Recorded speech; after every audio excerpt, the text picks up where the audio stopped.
Malaysia, Australia నుంచి Dubai నుంచి Malaysia.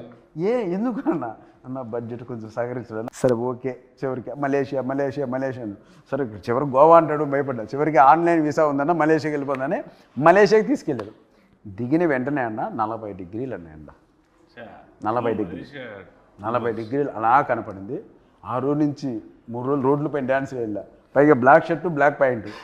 నా వల్ల కాదు అన్నా, నీకు దండం పెడితే వేసేయన్నా అని రాత్రి బోలు బయట తరగతి అన్న మలేషియా వచ్చామన్నా, పెరిగిపోయిందన్నా భోజనాల ఖర్చు, ట్రావెల్ ఖర్చు అని. అసలు మామూలు ప్రొడక్షన్ మేనేజర్ ఇంకా అక్కడ డైరెక్టర్ మర్చిపోయింది. సాంగు ఇతను కష్టపడితే సాంగ్ అవుద్ది అలా అన్నాడు. సరే ఓకే నీకోసం కష్టపడతాను షర్ట్ ఇప్పేసి ఒకసారి మలేషియా అంతా తిరిగా, ఎండకు అలవాటు అవడానికి. నిజంగా షర్ట్ ఇప్పి తిరిగా, ఎండకు ఎదిరెళ్ళా. సరే చేద్దాం మనోడు కూడా కష్టపడతాను.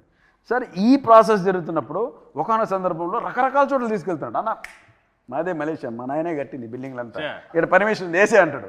ఇలా ఒకనొక సందర్భంలో మలేషియా ఒక పార్లమెంట్ లాంటిది ఒక ప్లేస్ ఉంది అన్న, ఇది కూడా మంది వేసే అన్నాడు. సరే అని చెప్పి నేను నా మాట ఒక చోట ఆడ రిస్ట్రిక్షన్ ఉన్న ఏరియా, నా పాటుగా డ్యాన్స్ పెట్టే ముందేసి సాంగ్ ఆన్ చేయమను, నేను వేసుకుంటా ఉన్నాను. నేను అది పెళ్ళి కానీ ప్రసాద్ అని ఇంతవరకు 1 2 3 వినపడుతున్నా. కాసేపటికి వినపల్లా, తిరిగి ఊరు లేరట్లా. అరే ఏంట్రా ఏమైపోయినా అని తీసుకెళ్ళి పోలీస్ స్టేషన్లో పెట్టాడు. పోలీస్ స్టేషన్కి అక్కడ పిక్ పాకెట్లా ఉన్నాడు అన్న. కెమెరాలు ఎత్తుకెళ్ళిపోయారు. పోలీస్ స్టేషన్ ఎక్కడ ఉందో నాకు తెలియదు కదన్నా, మొత్తం ఎత్తుకెళ్ళిపోయారు. మొత్తం యూనిట్ అంతా అదే ఉన్నా. సరే పోలీస్ స్టేషన్కి వెళ్ళాం. ఇతన్ని పోలీస్ స్టేషన్ నుంచి తీసుకురావడం అన్నా తల ప్రాణం తోకొచ్చిందన్న. వాళ్ళు ఇంకోటి అంటే కావాలని వాళ్ళు ఏదో మలేషియన్ లాంగ్వేజ్ మాట్లాడుతున్నారు.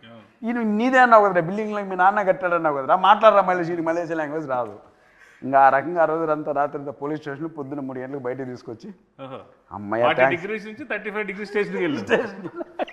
అలా వెళ్ళాం. పొద్దున్న షూటింగ్ అంటే అన్న మళ్ళీ వాళ్ళే ఇచ్చారు నా పర్మిషన్, అక్కడ ఇచ్చట మనం అన్నాడు. ఇంకా రాత్రి స్టేషన్లో పర్మిషన్ లాక్కున్నాడు మళ్ళీ. సో అలా ఆ ఇన్సిడెంట్ ఇదిగా తర్వాత తలుచుకున్న